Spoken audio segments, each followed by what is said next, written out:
The UN Security Council resolution took the dramatic step of declaring all settlements in Judea and Samaria, also known as the West Bank, occupied Palestinian territory. The Security Council specifically includes East Jerusalem, which includes the Old City. That encompasses the Temple Mount behind me, where King Solomon built the first Jewish temple 3,000 years ago. Jesus taught in the second Jewish temple about 2,000 years ago, built by King Herod. It also includes the City of David and Mount Zion, the location of the Last Supper. And below the Temple Mount is the Western Wall, where Christians and Jews from around the world come to pray. We're going to continue to build, we're going to continue to be here, we're going to continue to enjoy the sun in the midst of the wind and the rain. Moshe Kempinski is a shop owner in the Jewish quarter of the Old City, now considered illegal by the UN. There's a whole different, almost jovial attitude to people who are coming here. They know why they're here, they know this is where they need to be, and they're sort of smiling at, look at me. I'm the new criminal that's coming to occupy territory. This isn't occupied territory. This has been the place of God's presence and the place of his people for 3,000 years. It was embarrassing that the United States abstained. I think it was almost unforgivable.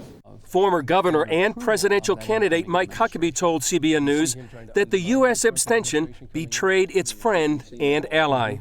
The failure to veto the resolution at the UN was not only a slap in the face of our friend Israel, but it was a slap in the face of Donald Trump as well, leaving a mess that he will have to try to clean up. Huckabee believes the incoming Trump administration will work to reverse the resolution. I think ultimately it's going to be reversed because I expect that Donald Trump and his administration will make it very clear that if this kind of action against one of our allies is going to stand, again, an anti-Semitic act of hate, that if necessary, I'd like to see the president-elect say, we'll pull out of the UN.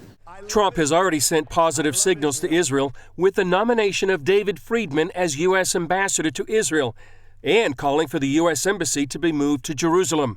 In the meantime, Kempinski says the UN resolution clarified even more why he's in the Jewish quarter. In many ways, it's almost like I want to thank the UN for making it so clear that their position makes no logical sense, no historical sense, and my position getting up in the morning, coming to this place which they claim is occupied territory and returning to the place that we've been here for 3,000 years makes all the sense in the world.